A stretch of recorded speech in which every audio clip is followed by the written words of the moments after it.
apart at the last. Of guarded optimism. Something German 7 foreign ministers. Yono yembeera eri mu ggwanga eryo naye tulina emboozi gye nabadde nkufunidde eyinza okulaga ddala ekiri mu kutambula mu ggwanga eryo n'emizinga engeri gye giri mu kasukibwa. Njagala producer wange agitusinyeeko katono nnyo n'oluvannyuma nkomewo n'ekirala. More than 48 hours after this attack, a search is continuing for those who are missing. This was one of the biggest Israeli strikes to date on central Beirut. This pile of rubble is all that remains of an 8-story building in one of the most densely populated neighborhoods of the Lebanese capital. Maher is still in shock. He woke up to the sound of the explosions several kilometers away, only to find out that his father and grandmother were among those killed.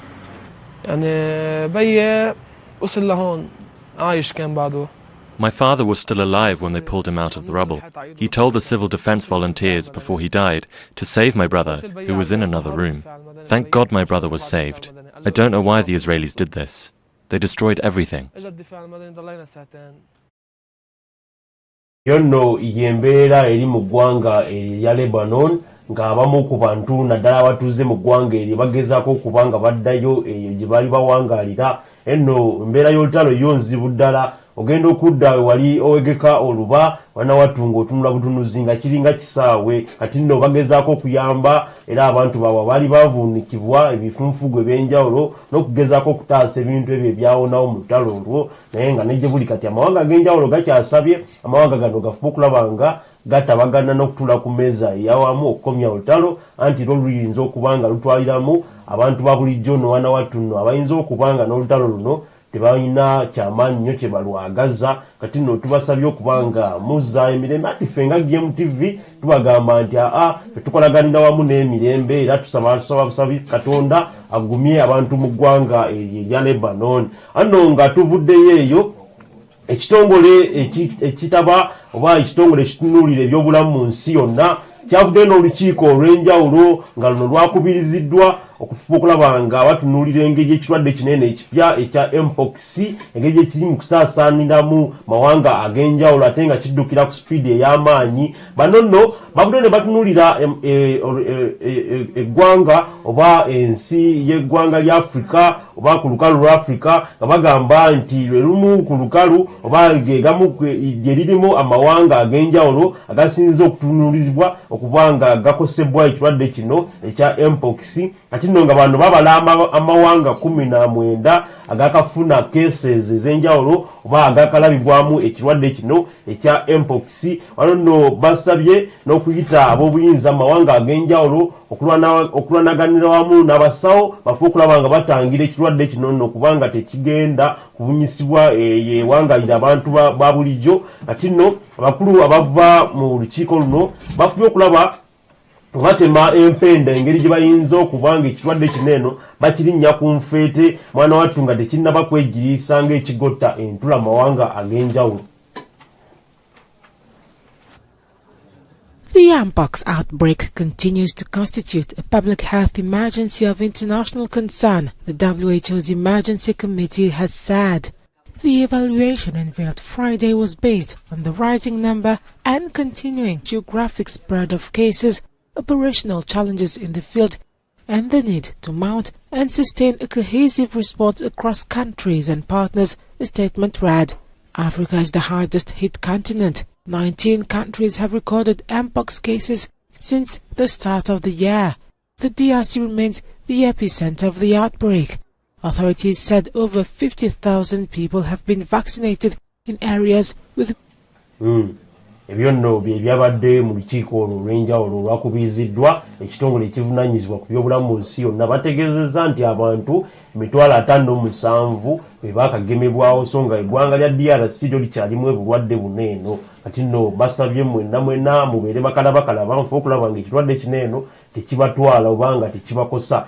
Wano nno nga tuvuddeyo eyo mu lukiiko olwo olwayitibwa ekitongole ekivunaanyizibwa ku byobulamu tugendagendako wali mu ggwanga erya Namibia nga nejje buli kati banansi mu ggwanga eryo bali mu bbugumu eryavaawo mpitewo owakalulu ke bagenda okubanga bakuba sabbiiti eno yennyini olunaku lugenda kubeera lwankya. Wano nno we batunuulidde omukyala abadde vice president w'eggwanga lino erya Namibia, omukyala Netumbo Nandi, nga ono abadde omukyala omu ku abakyala boyinza otunuulira mu ggwanga eryo abateerya ntama, era ng'ayimirirawo ku kigambo kye n'afuba okulaba nga ayogera eri abantu okuperereza okulaba nti bamuwa akalulu. Ono nno kyabadde asimbyeko essira mu kalulu kano kabadde muvaawo mpitewo ono gwe balimu mu ggwanga eryo, abadde ayimirira ku kigambo kye ng'asaba bannansi bamulonde agenda kubanga agunjawo emirimu mu ggwanga eryo, ate n'okuba nga atumbula eddembe ly'obuntu n'okuyambako abavubuka bangi abasomye mu ggwanga eryo nga tebalina mirimu. Kati nno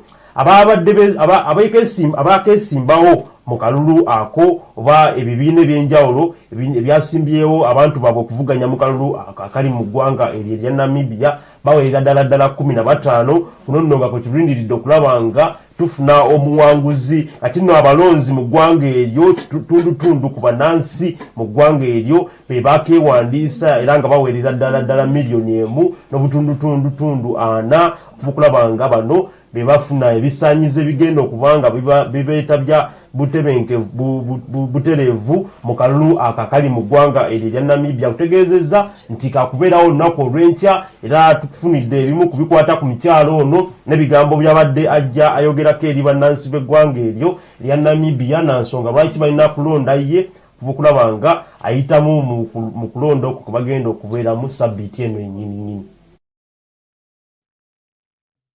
Namibia's Vice President Netumbo Nandi-Ndaitwah could become the country's first female president if she wins the election on Wednesday. At least 1.4 million people, or about half of the population, have registered to vote in the elections, with 15 political parties running for president and seats in the National Assembly. Results from special early polls indicate Nandi-Ndaitwah and her party, the Southwest Africa People's Organization, or SWAPO, are in the lead. SWAPO has governed the Southwest African country since independence in 1990. SWAPO faces competition from the Independent Patriots for Change and the Affirmative Repositioning Party. Ebyo nno bye biri mu ggwanga erya Namibia bali muvaawo mpitewo era akalulu ka lunaku lwankya. Era simanyi na kumanya wa producer wange nanga nabanjiwa mu nnyonyi ngende akalulu ako nga nkota buliro n'oluvannyuma bikutuuseeko butereevu ebinaaba biva mu ggwanga eryo.